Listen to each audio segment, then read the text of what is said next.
तो this is a sum DYU 6 chapter number 3 का।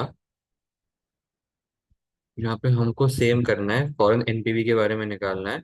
Evaluate and proposed investment, evaluate the proposed investment in France and recommend what investment decision should be made by Puxity PLC. State clearly any assumptions you make and work all calculations rounded to nearest 10,000. अभी either pounds और either euros और pounds, that is 0.01 million इसमें pound euros में, और 0.01 million is pounds में, ऐसा। ठीक है। तो अब देखते हैं। Puxty PLC is a specialist manufacturer of window frames. अच्छा, वैसे इनने बोला है 10,000, दैट इज 0.01 बराबर है। पहले ना मैं ये मुझे कंफ्यूजन था जब मैं पहली बार सॉल्व किया था। 10,000 मतलब 0.01,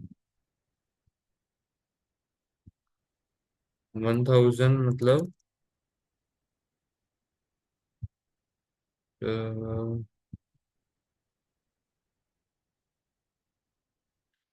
0.01। ये 10,000 रिप्रेजेंट करता है। ठीक है।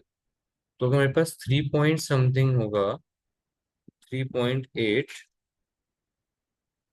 मिलियन अगर होगा, 3.8 मिलियन लेट्स से, तो इसका क्या होगा आंसर 3.8 का, कि 3.8 इंटू 10,000 डिवाइड बाय 0.01। ओके, तो वो 38 लैक्स, मतलब इस केस में 3.8 मिलियन मतलब मुझे 38 लैक्स अज्यूम करके चलना है, ऐसा है। फाइन। एक्चुअली इसको मिलियंस में ही अगर मैं ये रखूंगा तो शायद ज्यादा बेटर होगा। चेक करते हैं।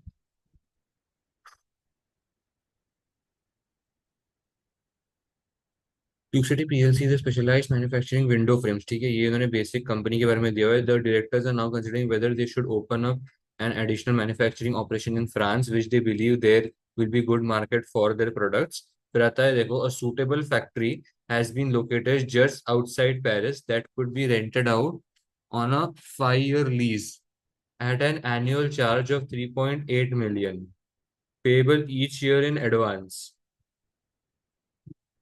ठीक है। A suitable factory has been located just outside Paris that could be rented on a 5 year lease. 3.8 million का एवरेज चार्ज होगा जो हमें एडवांस में पे करना है। Okay, so just open the sum, credit tax,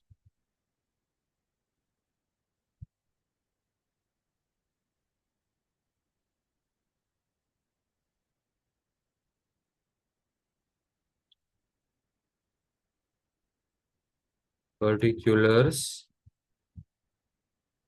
0, 1, 2, 3, 4, 5 and 6। 6 year तक मैं just for safety लेके जा रहा हूँ।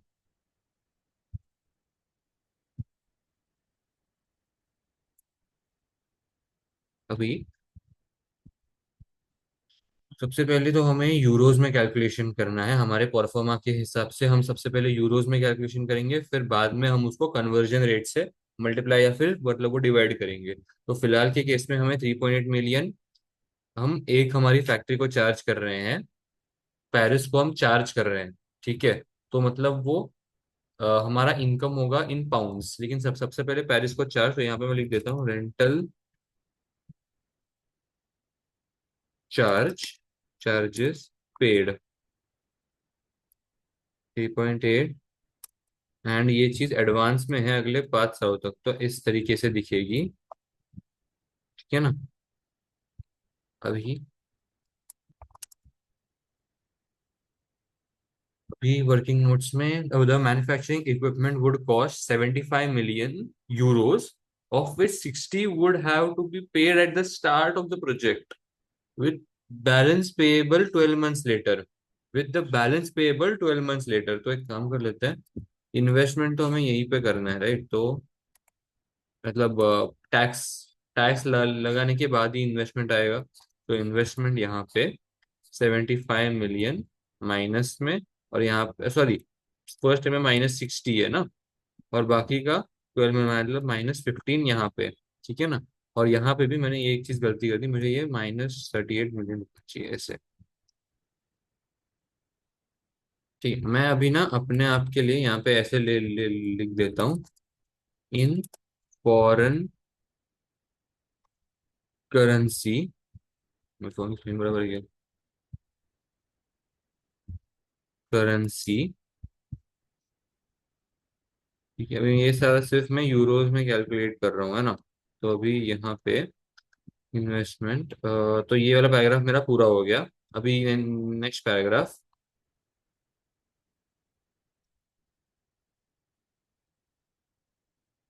At the start of each year, the French factory would require working capital of 40%, मैंने ये वाला पैराग्राफ बाकी रहेगा, of that year's sales revenues, that is expected that the factory will be able to produce and sell 80,000 window units. Okay, तो मुझे यहाँ पे sales के लिए कुछ ना कुछ करना ही पड़ेगा। मैं यूनिट्स लिख देता हूँ, 1 2 3 4 5 ऑब्वियसली,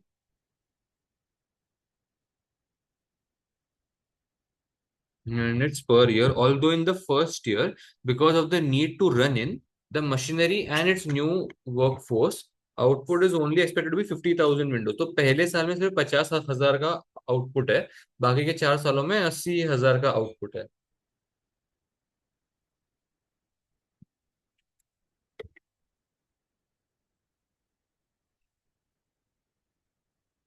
50,000, 80,000, और मैं इसी को कंट्रोल सी कंट्रोल भी, आगे बढ़ते हैं। Window units, each window is likely to be sold for 750, a price that represents 150 mark. ठीक है, तो सबसे पहले मार्कअप पे बाद में आते हैं, सेलिंग प्राइस पे सबसे पहले आ जाते हैं, जो है 750 का। सेलिंग प्राइस तो 750 का ही रहेगा। तो मुझे ऐसे कुछ वैल्यूज मिल जाते हैं, ठीक है ना। Each window 750 price per unit, अभी उसका मार्कअप लगा, ठीक है। लेकिन सबसे पहले मुझे इतना तो मिल गया, तो यहाँ पे मैं लिख दूंगा रेवेन्यू लिंक, ये वाला।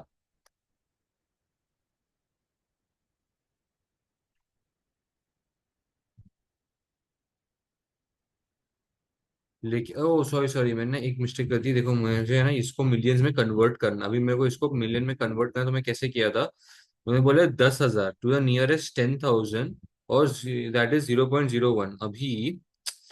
तो है ना, अभी अगर जैसे 10,000, कोई चीज अगर 10,000 की है तो उसको 0.01 बोला गया है ना, 0.01। तो अगर मेरे पास ये है, तो फिर वो कितना होगा, ऐसा 37.5 होगा। तो अब मुझे अभी हर क्वेश्चन में कैसा करना है पता है, दिस इंटू 0.01 डिवाइड बाय 10,000, 37.5 मिल गया, ऐसा इन मिलियंस, ऐसा लिख देता हूँ। तो ये मुझे रेवेन्यू मिल गया यहाँ तक। उसके बाद उन्होंने बोला मार्कअप के बारे में कुछ, तो each window is likely to be sold for 750, a price that represents 50% markup on cash product cost. अभी मैंने जब ये पहली बार किया था, तो हमारे जो प्रोफेसर थे, मैंने उनको क्या बताया था कि, तो what our professor did was, उन्होंने निकाला कॉस्ट, उन्होंने ऑपरेटिंग कॉस्ट निकाला कि हमारा कॉस्ट कितना लग रहा है। सो अगर ये 150 के मार्कअप पे बिक रहा है तो हमारा प्रॉफिट 50 होगा और 100 का हमारा कॉस्ट होगा। लेकिन व्हाट आई डिड वाज, मैंने मैंने ना डायरेक्टली 50% का प्रॉफिट निकाल लिया, मतलब मार्कअप 50 का है। तो what I did was, profit के लिए मैंने इसको ऐसे किया कि this divide by 150 into 50, so I get the profit directly. But sir ने बोला कि जाके डायरेक्टली प्रॉफिट मत निकालो, ऑपरेटिंग कॉस्ट निकालो, क्योंकि we are doing NPV, we are not finding the profit here. So that's why we need to give everything to them, हमको step by step सारे के सारे कॉस्ट भी उनको बताने पड़ेंगे। So what is the sales,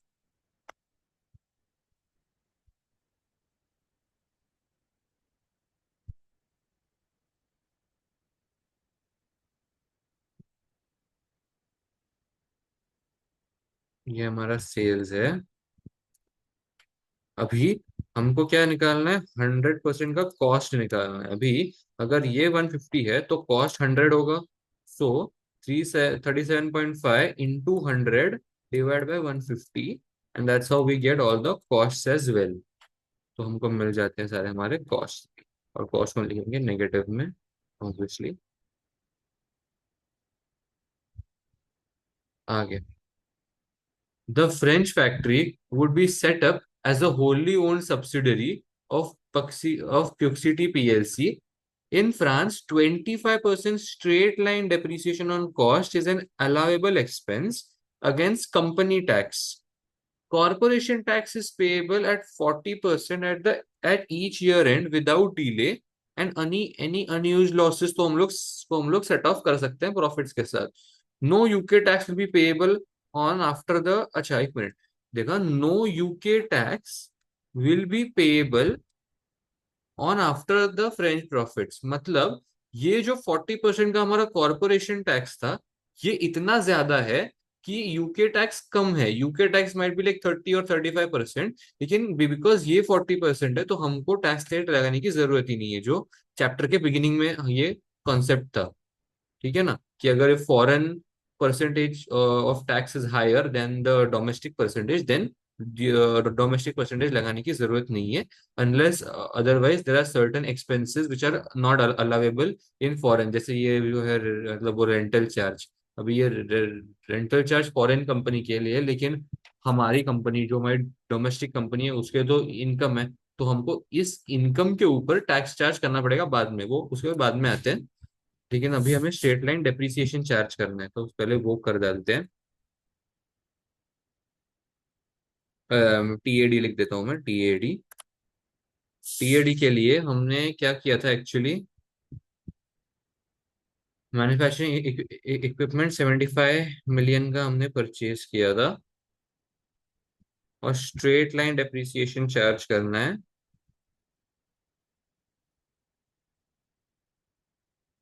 25% straight line depreciation, तो divide by 4 minus ये, अभी तो यही आते रहेगा। तो wait wait wait, will keep on copying this and last में कॉपिंग दिस। अरे यार एक और बार है क्या? तो अभी depth, depth, depth and depth. अभी इस चीज को सिंपली अंडरस्टैंड करने के लिए ना, अभी लास्ट ईयर में डेप आएगा कि नहीं आएगा वो अपने रेसिडुअल वैल्यू के ऊपर डिपेंड करता है। ठीक है, अभी हम थोड़ा नीचे जाते हैं और देखते हैं रेसिडुअल वैल्यू के बारे में उन्होंने कहीं पर कुछ दिया है क्या। All amounts in euros have been current of inflation, जाने दिया, इन्फ्लेशन बाद में चार्ज करते हैं। French factory would be producing, वो रॉयल्टी के बारे में दिया हुआ है 20 पर विंडो, $20 पर window. Current euro dollar spot rate is चाहिए, उन्होंने कन्वर्जन रेट दिया हुआ है। फ्लक्सिटी पीएलसी और है ना जो बीटा शेयर वैल्यूज, हाँ ये अपना, ये this is our formula through which we have to find out our discounting का रेट। ये किसका तो फॉर्मूला था बीटा वाला, मैं उसका नाम भूल गया हूँ एक्चुअली, बट एक उसके बाद अभी आगे बढ़ते हैं। Puxty Puxty operates 5 year planning horizon at the end of 5 year assume the working capital fully recovered. ठीक है, हाँ ये देखो, would have a scrap value at the time of euro 70 million before tax, proceeds on asset sales are taxed at 40%। तो जभी भी residual value या जो हमारा स्क्रैप वैल्यू रहता है, एक्चुअली सॉरी हमारा स्क्रैप वैल्यू रहता है, अगर उसके ऊपर अलग से टैक्स रेट लगने वाला है, तो हम लोग यहाँ पे टीएडी के ऊपर चारों सालों का डेप्रिसिएशन लगाएंगे। क्या, this is what how you have to do, you have to do it.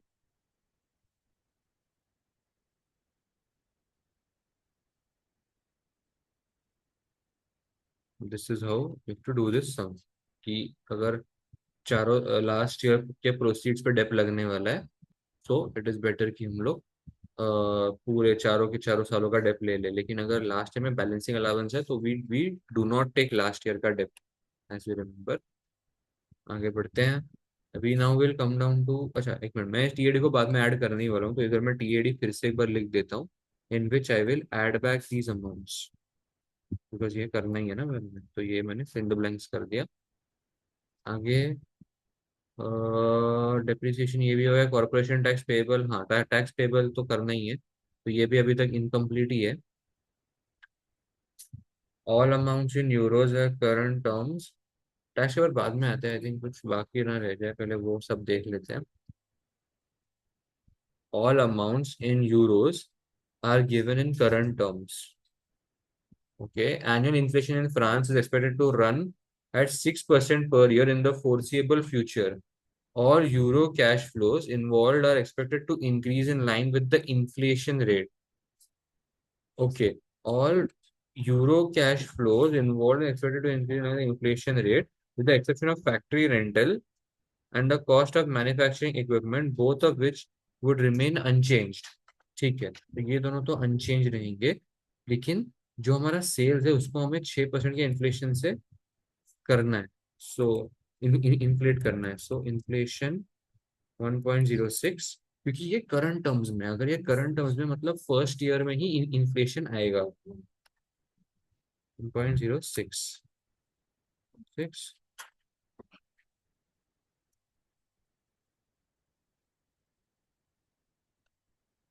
चलो, अभी मैंने लिंक भी देखो यहाँ पे गलत दी हुई, तो मैं यहाँ पे लिंक्स मेरी वो सुधार देता हूँ, ठीक है ना। लिंक सुधार दी मैंने, और सेम चीज मैंने ऑपरेटिंग कॉस्ट में मैंने लिंक गलत दी थी, क्योंकि मैंने सेल्स को इन्फ्लेट नहीं किया था, तो उसको भी मैंने इन्फ्लेट कर दिया। ठीक है, तो ऐसा हो गया सीन अभी। फाइन, तो आई थिंक ये पैराग्राफ तो हो गया ना, 6% का इन्फ्लेशन का सीन तो आई थिंक सॉर्टेड है पूरा, ये दिया गया पैराग्राफ पूरा हो गया। फिर आता है French factory would be producing windows to a special design patented by Puxty to protect its patents rights.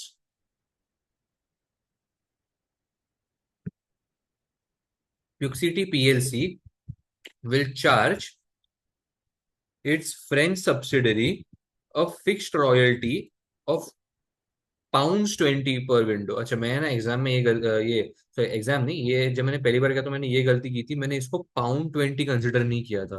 अभी ये £20 है, लेकिन मैं यहाँ पे क्या कर रहा हूँ, फॉरेन करेंसी में कर रहा हूँ, मतलब फ्रेंच यूरोज में। तो I have to convert this 21st। This cost would be allowable against the subsidiaries French tax liability. तो what I will do is, मैं यहाँ पे फोर्थ एक वर्किंग नोट बनाऊंगा, फ्यूचर एक्सचेंज रेट्स। ठीक है, future exchange rates. So F0 is equal to S0 into 1 plus IC, inflation in counter currency, divide by, actually नहीं, HC ना, HC होता है आई थिंक इन्फ्लेशन के लिए, प्लस 1 प्लस HB। तो SO मेरा कितना है फिलहाल, 1 प्लस HC कितना है, और 1 प्लस HB कितना है। सो करंटली मैं SO, हाँ the current spot rate is 1.5, the current spot rate is 1.5। Inflation in counter currency French में कितनी है, annual inflation in France is expected to run at 1.6, तो 1.06 का इन्फ्लेशन है। और अभी हमारे कंट्री में कितना है वो भी दिया हुआ होगा, हाँ ये रहा। Inflation in UK is expected to be 4% over the period, so 1.04 बराबर है। सो इसका कुछ इस तरीके से होगा, S0 into bracket open counter currency divide by base currency will get F0। ठीक है ना। So this is our exchange rate for year 1. Also, note that this exchange rate for year 1 will become the SO, मतलब spot rate for year 2, and so on will take place till and so on and so the further calculations will take place in a similar manner. In a similar manner. सो मेरे को मेरा exchange rate तो मिल गया। अब मेरे को मेरा this is my अब मैं यहाँ पे आता हूँ exchange rate for year 2। Exchange rate for year 2 into 1.06 sorry sorry तो ब्रैकेट ओपन 1.06 डिवाइड बाय 1.04। अभी ऐसे exchange rate for year 3 year 4 year 5 year 6 ऐसा मुझे निकालते जाना है। Into bracket open 1.06 divide by 1.04 और इसी चीज को मैं कॉपी पेस्ट करके यहाँ पे डाल दूंगा तो मुझे ये सारे रेट्स मिल जाते हैं। ठीक है ना। सो जो these are the rates that I get. अभी मेरे को करना क्या था एक्सचेंज रेट निकालने का मैं वो भूल गया। हाँ मेरे को 20 के साथ मल्टीप्लाई करना है राइट। सो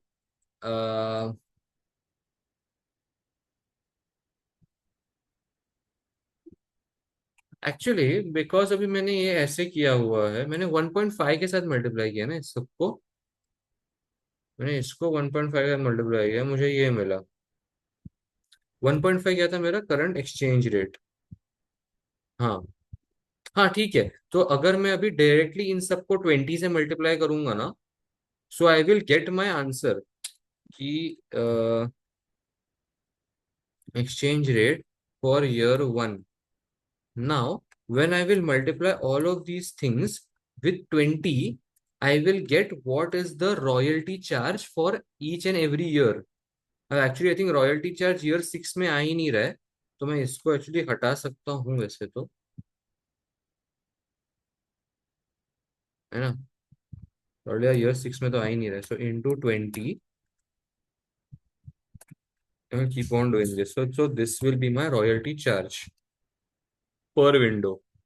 Per window.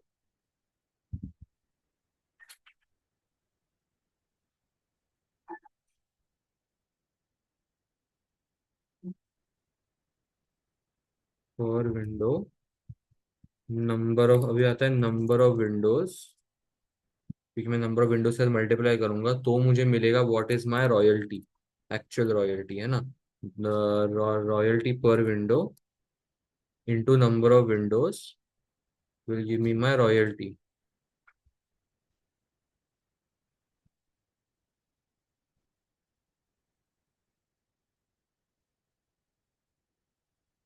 ठीक है तो ऐसा है नंबर ऑफ विंडोज कितना है 50,000 80,000 80,000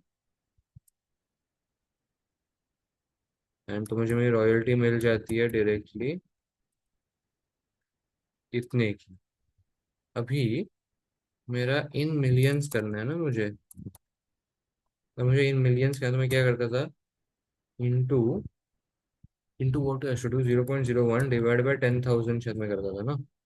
तो आई थिंक हाँ तो this is what I get in millions बराबर है इंटू 0.01 हाँ बराबर सेम करता था। तो this is what I have got as my royalty now. अच्छा ये रॉयल्टी मैं अर्न कर रहा हूँ कि मुझे देनी है। Pen Factory would be producing windows with specialized design to protect this patent that PXLT will charge its fixed friends subsidiary with a fixed royalty per window। लोग चार्ज कर रहे हैं सो नेगेटिव में हो गए सारे आंसर्स। 1.53 ये negative ये I just want to try this into 1.04 divided by 1.06 sorry 1.06 divided by 1.04 will I get the same answer ताकि मुझे बार बार लिंक ना देना पड़े इसलिए मैं शॉर्टकट का ट्राई कर रहा हूँ। 2.541 हाँ सेम आता है ना। ठीक है नाइस। तो जो दिस इज माय रॉयल्टी तो यहाँ पे मेरा रॉयल्टी का भी खत्म हो गया scene. But this same royalty मुझे मेरी कंपनी में, करंट कंपनी में अर्न हो जाएगी। ठीक है, अभी उस पर बाद में आता हूँ मैं। स्पॉट रेट भी निकाल लिया है मैंने। हाँ, एक्सचेंज रेट ना मैं काम करता हूँ, यहाँ पे लिख देता हूँ। Exchange rate because I have to बाद में कन्वर्ट ऑल्सो ना। So exchange rate I have to बाद में convert, so I will keep on writing these exchange rates here. यहाँ पे ईयर टू का, यहाँ पे into bracket open 1.06 divide by 1.04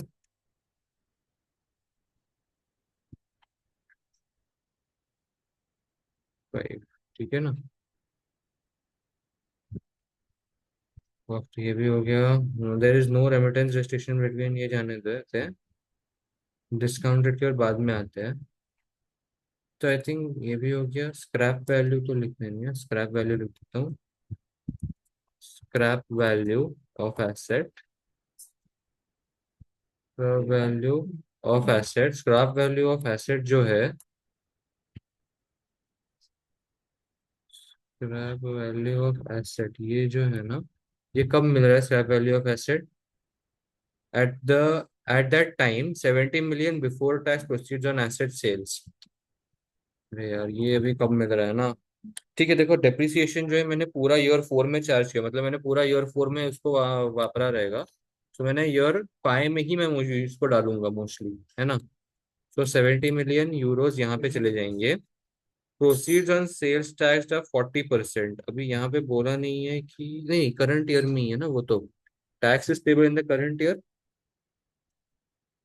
वो चेक करना पड़ेगा। हाँ, corporation tax is payable at 40% at each year end without delay of any unused losses. So यहीं पे टैक्स -0.4, तो -28 आ जाता है। Now I have to find taxable profits. बराबर है। अब मुझे टैक्सेबल प्रॉफिट्स तक नहीं, sorry, taxable profits is not a right word, sorry sorry sorry, taxable net cash flows. Profits नहीं है ये, अपन कैश फ्लो कर रहे हैं, सॉरी सॉरी, माय बैड। तो एक्चुअली मैंने ये सिम को बहुत सिंपली किया था कि इसको करंट ईयर में ही है तो इसको वैसे का वैसा ले लो, and just finish it off, like tax लगा के इसके ऊपर सारी चीजें खत्म कर दो, है ना। 40% करंट ईयर में, it's as simple as that. And losses को यूटिलाइज कर लो। However the sum is not that easy as it seems. तो हमारे सर ने हमको कैसे समझाया था कि we have to, for charging tax we have to create a working note first. After creating a working note, हमको यहाँ पे ना ईयर, मतलब सब चीजें फिर से मतलब वो लिखनी है, 1 2 3 4 5। सेल्स कॉस्ट फिर से करना है because there is a slight change that is going to happen. Now what will be that slight change, जो मैं बताता हूँ।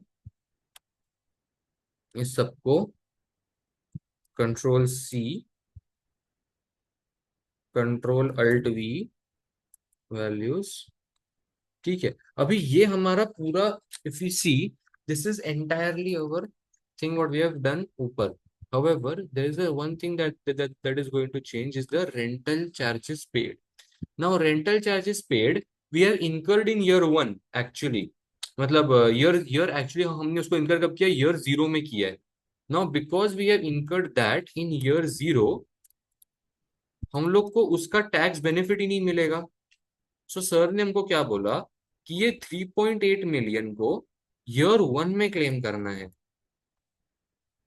ठीक है, 3.8 मिलियन को we have to claim it in year 1। हम लोग एक एक साल बाद में क्लेम करेंगे because that will be more advisable, है ना। ऐसा, एक तो इसके लिए भी is payable at the each year end without delay. तो बिकॉज सी, सर ने हमको ऐसे समझाया था कि एक ईयर 1 जनवरी से लेट से वो दिसंबर तक का है, लेकिन हम लोग टैक्स रिटर्न फाइल तो अगले 3 महीने के अंदर करते हैं, right. So that's why we have to show it in the next year, ऐसा उन्होंने बताया था। To which I had countered कि क्या ये 3.8 ईयर 1 का, या ये जो ईयर 0 में 3.8 है और जो ईयर 1 में हमने 3.8 है, क्या हम ईयर 1 में ही 7.6 नहीं ले सकते? Which is the addition of both. तो सर ने बोला नहीं, वैसा करना बेटर नहीं है या एडवाइजेबल नहीं है। इट इज ऑलवेज बेटर कि हम लोग ईयर 1 ईयर 2 ईयर 3 ऐसा करके हम लोग उसको वाइड स्प्रेड करें, ऐसा।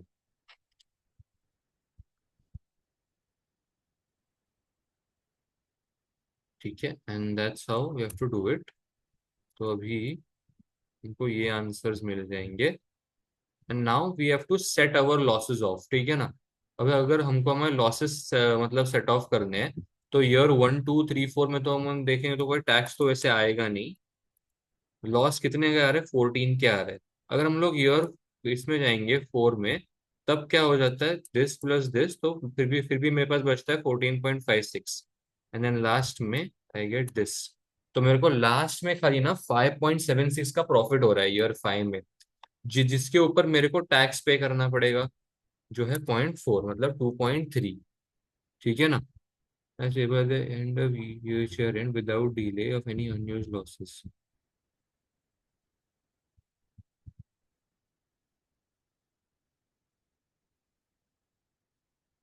They have said at each year end. Yeah, at each year end मुझे एक चीज चेक करना था, इन्होंने नेक्स्ट ईयर में तो नहीं ना लिखेगा, नहीं। They have not taken the taxes to the next year. So because they have not taken the taxes to the next year, हम लोग इसी साल में ये टैक्स एक्सपेंस जो है क्लेम कर लेते हैं, tax 2.3। I beg to differ कि हमारा आंसर थोड़ा सा पिछले वाले आंसर के साथ शायद मैच नहीं करेगा। दैट इज बिकॉज उन्होंने टीएडी को ऊपर नहीं लिया है, उन्होंने टैक्स अलाउेबल डेप को मतलब नीचे वाले कैलकुलेशन में इनकर किया है, मतलब they have included tax allowable dep in this calculation, and not then they have not shown it in the face of the balance sheet. That मतलब दैट्स इट, और कुछ है नहीं, मतलब, है ना। तो because of which our answer शायद थोड़ा सा डिफर कर सकता है। अभी टैक्स जो मुझे यहाँ पे मिलता है वो है नेगेटिव, कितना है वो, -2.3। Write it here. Tax allowable debt, investment, scrapable asset, ये सब आ चुका है मेरे पास already. I think we can do the total now. Scrapable asset, TAD, tax, हाँ ठीक है, आई थिंक हम इसको टोटल कर सकते हैं अभी। तो मुझे टोटलिंग में कितना मिलता है,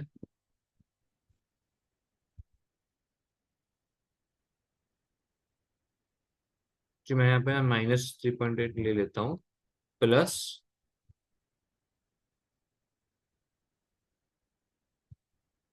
ठीक है, ठीक है। नहीं, सेम सेम चीज यहाँ पे नहीं करनी है, सम।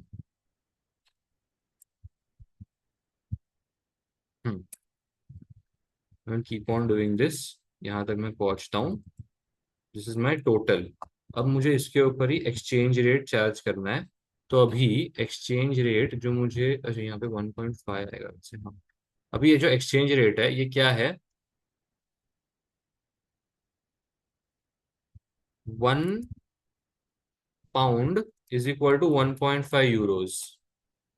1 pound is equal to 1.5 euros. तो इसका मतलब है कि ये जो मुझे 63.8 यूरोज मिले, इसको मुझे डिवाइड करना है। ओके, तो मैं इसमें यही कंफर्म करना चाहता कि अभी क्या होगा। So total net cash flows in domestic currency would be 6 -6.3 divide by 1.5, जो मुझे ये वैल्यू देता है। ठीक है। सबसे पहले हमने सब चीजें की है कि नहीं, मुझे वो चेक करने दो। Oh, we have not yet done the working capital. अरे अरे अरे अरे, ये रह गया हमारा वर्किंग कैपिटल करना।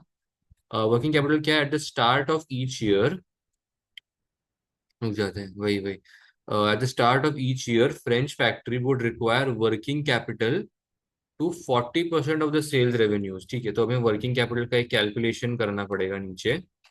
Sixth one, working capital. सो वो कितना है, particulars 1 2 3 4 again, copy paste, minus left, sales. हमारे सेल्स रेवेन्यू कितने हैं, ये रहे, अरे, फिर अभी उसके लिए वर्किंग कैपिटल कितना रिक्वायर्ड है, 40%, and this is paid in advance और बाद में expected the factory will be able to produce 80,000 first year before we need to, नहीं यार, at the start of each, okay, at the start of each year इन्होंने starting में दिया हुआ है, at the start of each year, so हमें year zero में ही working capital को लेना है। लेकिन सबसे पहले हम लोग यहाँ पे इंक्रीमेंटल निकाल लेते हैं। इंक्रीमेंटल कितना आता है, 6 माइनस ये,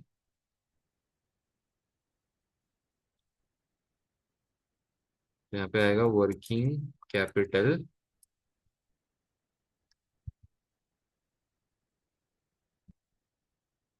तो सबसे पहले तो ये आएगा, उसके बाद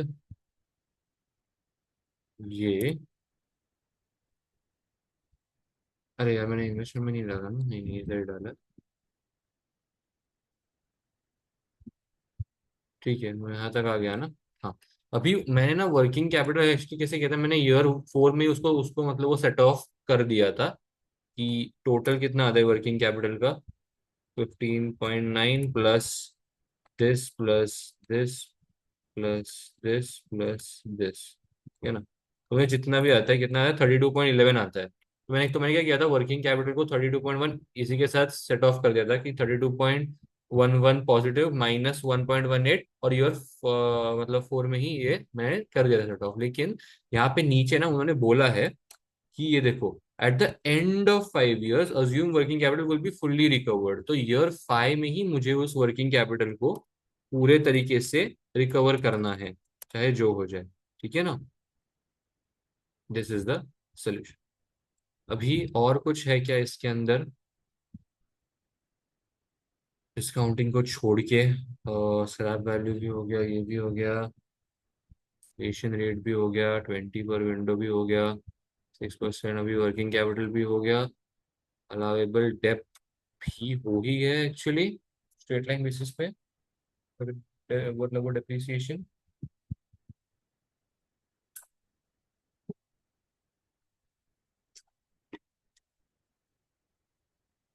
आई think everything is done. Now we can move on to the currency. अभी इनकी करेंसी के ऊपर अभी अभी अपन बढ़ सकते हैं।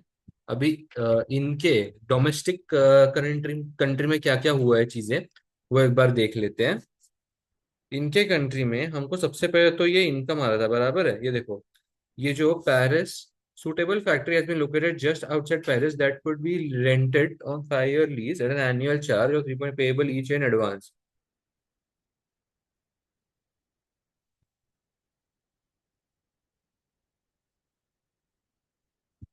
बट ये हमारा इनकम नहीं है, sorry, this is just another outside factory. ये कोई बाहर की फैक्ट्री है, ये हमारी नहीं है कि मतलब यूके, क्योंकि देखो ना, this is just outside Paris, so this is not in UK. Basically मैं ये बोलना चाहता हूँ कि ये यूके की इनकम नहीं हो सकती। आई थिंक यूके का इनकम सिर्फ वही था, वो जो हम रॉयल्टी चार्ज कर रहे थे, देखना, French factory would be producing windows to a special design patented by Puxity, to protect its patent right. Puxity will charge its French subsidiary royalty of 20 per window. So हम लोगों ने पहले royalty euros में निकाली थी ना। हम्म।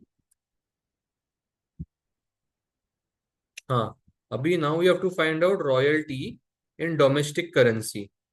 Seventh one, royalty in domestic currency.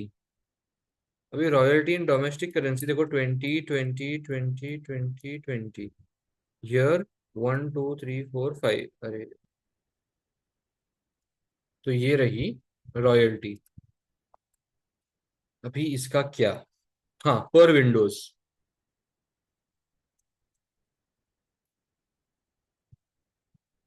50,000। ये actually मैं ना गलती कर देता हूँ, जिस मुझे हमेशा इधर लिख, अरे, इधर 50,000 नहीं है, सॉरी, इधर 80,000 है। मैं गलती से कंट्रोल सी किया। रॉयल्टी पर विंडो,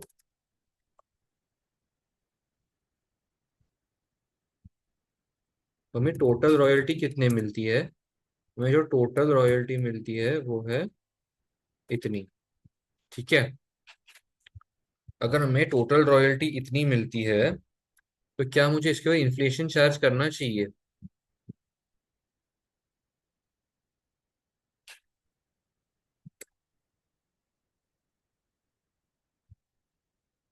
पर नहीं ना, वो तो मेरी इनकम है, वो तो मेरी स्टैंडर्ड रहेगी।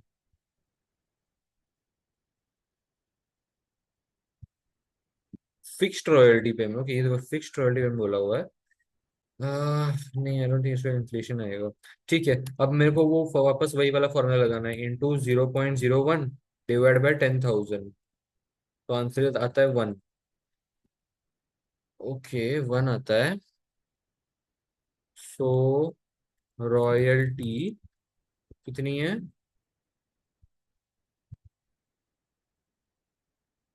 1, 1.6। इसको लिंक दे देता हूँ मैं फिर से, पर अगर अगर कोई चेंजेस करने होंगे तो बाद में कर लेंगे। 1.6 equal to 1.6 is equal to 1.6।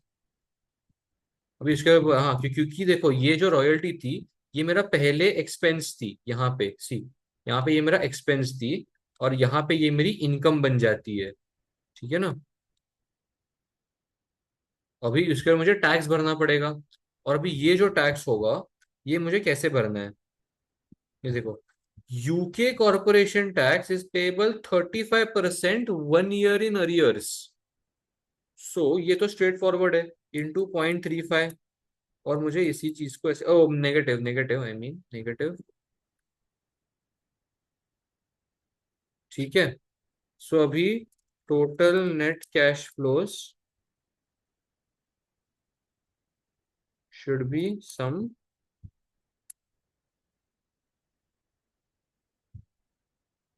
अब जरा चेक कर दे कि हमने क्या क्या चीजें मिस तो नहीं की ना कोई, वो देख लेते हैं। हाँ, ये डिस्काउंटिंग करना है, वो ठीक है। देखो, Puxty operates 5 years planning horizon, at the end of 5 years assume working capital fully recovered, ये हमने कर दिया। स्क्रैप वैल्यू 70 की मिल गई, प्रोसीड्स और 40% टैक्स चार्ज कर दिया। Assume all cash flow arise at the end of the year to which they relate to unless, ठीक है, जाने दो, ये हो गया है। सिर्फ ये पहला पैराग्राफ बाकी है। सो लेट्स, इसको मैं थोड़ा कलर छोड़ देता हूँ इस पे। हाँ, ये हो गया है। स्पॉट रेट, हाँ। फॉरेन सब्सिडरी भी हो गया है। 20% वो विंडोज पे चार्ज करना था, वो भी हो गया। All amounts are given euros, are given terms under inflation, inflation, ठीक है। देखो, all euro cash is expected to inflate, not all pounds cash. तो इसलिए हमने वो 20% विंडो को बढ़ाया नहीं। Involve expected to increase inflation with the inflation, rental cost, manufacturing equipment, वो अनचेंज, ठीक है। ये कॉर्पोरेशन टैक्स भी हो गया था ना, फैक्ट्री होली और सब्सिडी 25% डेप्रिसिएशन हो गया है। तो at the start of each year the factory would require capital equal to 40% of that year sales revenue. We would require capital, working capital of 40% of that year's sales revenue. हाँ, ये हो गया था। 80%, ठीक है, ये तो सेल्स के ऊपर मतलब डिपेंडेंट था एक्चुअली, सेल्स के ऊपर पूरा गेम है, अगर सेल्स गलत गया तो पूरा समय गलत चला जाएगा मेरा। ठीक है, आई थिंक अभी सिर्फ ये डिस्काउंटिंग बाकी है। मैं इसका फॉर्मूला, मतलब इसके इसके फॉर्मूला का नाम भूल गया, बट मुझे वो फॉर्मूला याद है। Discount rate, so the formula goes, expected return is equal to risk free rate plus beta into RM, मतलब मार्केट रिस्क माइनस RF। तो ये फॉर्मूला है RF, RM माइनस RF। ठीक है। अब मेरा बीटा उन्होंने कुछ तो दिया रहेगा मेरे को, शेयर वाले बीटा 1.25। RM माइनस RF, अभी मुझे वो निकालना है। देखो, RF is always the government या नेशनल बिल्स, तो वो है 10% है। अच्छा, मैं ना ये थोड़ा गंदा दिख रहा है, तो मैं इसको थोड़ा मिटा ही देता हूँ। थोड़ा, थोड़ा सा, ये एक ही पार्ट बाकी है ना अभी, चलो फिर 10%, चलो। कितना है? 10% मेरे ट्रेजरी बिल्स हैं, सो RF इज 10%। अभी ये नीचे की चीज, expected return on market is 18%, तो 18% माइनस 10%, विच इज 8%। तो अभी मुझे कैलकुलेट करना है beta into RM minus RF, मुझे मुझे इतना देता है, and RM minus RF this gives me 20%। Expected return, expected return, और मुझे अभी एनपीवी ही निकालना है। तो अगर मुझे एनपीवी निकालना है, so how do we calculate this?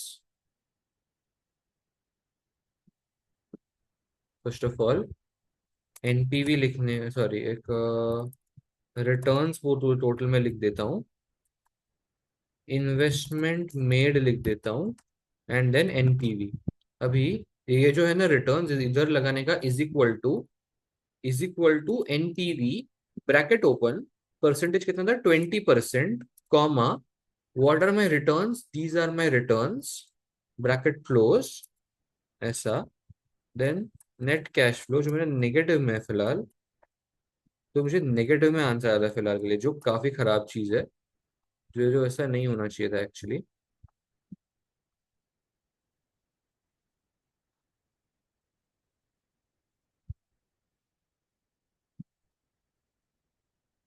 ठीक है, चेक करते हैं, हमने कुछ तो यहाँ पे मिस्टेक की रही है actually. Let's check. Have we not written something in positive? Have we written something in negative wrongly?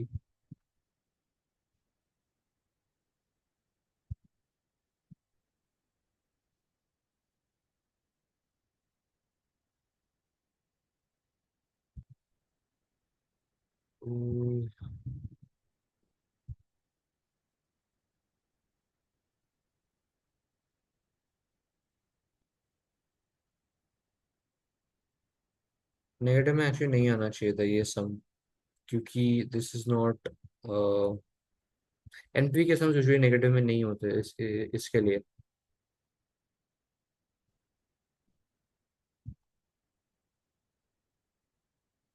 Tax tax वाला एक बार मुझे चेक करने दो, ईडी में कुछ गलती की है मैंने। टैक्सेबल कैश फ्लोज, एक मिनट एक मिनट एक मिनट एक मिनट, शायद मैंने टैक्सेबल कैश फ्लोज को हिलाया ही नहीं था।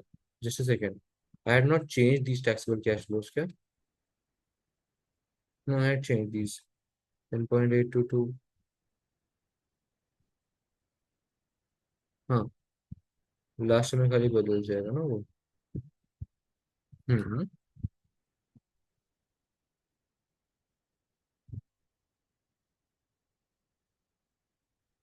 चेक कर लेते हैं एक बार। रॉयल्टीज हमारा सही है, royalties is absolutely correct, your five तक परफेक्टली बेटर है सब वैल्यूज। रेंटल एक्सपेंसेस करेक्ट है, कॉस्ट, ऑपरेटिंग कॉस्ट गलत है अपेरेंटली है।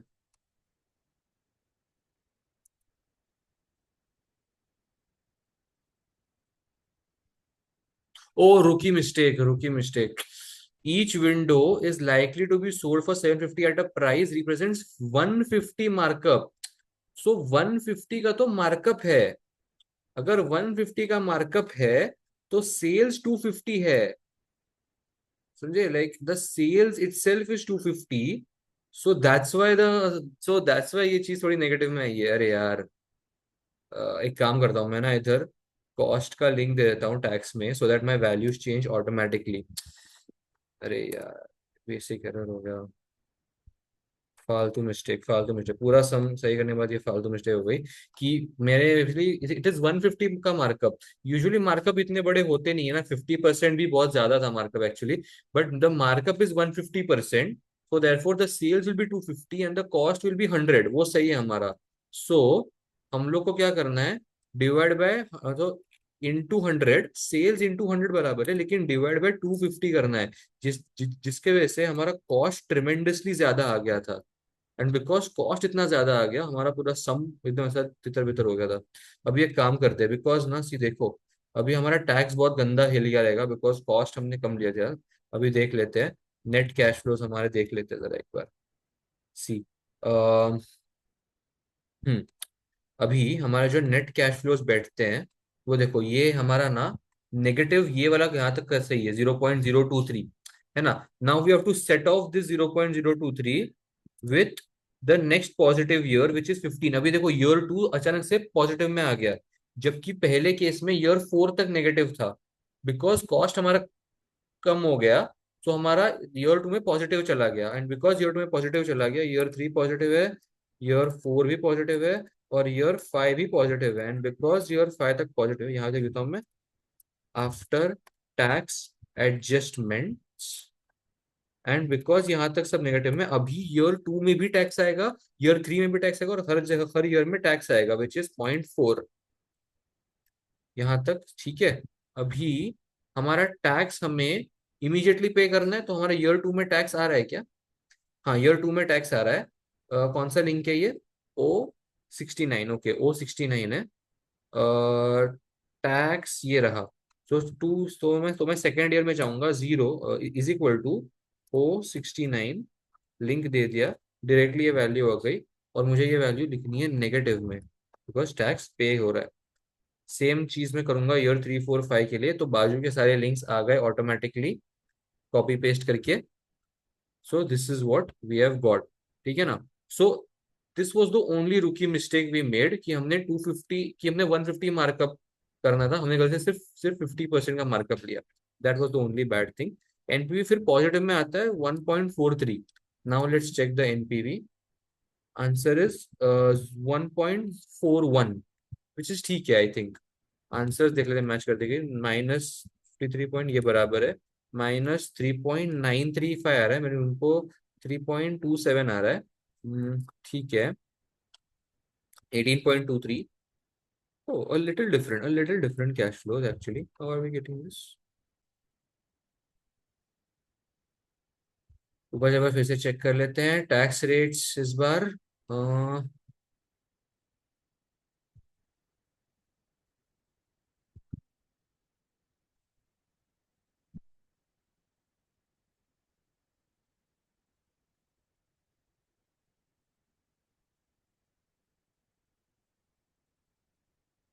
टैक्स बराबर है, बिल्कुल सही है। टैक्स 7.11, 8.12, 16 में बराबर है।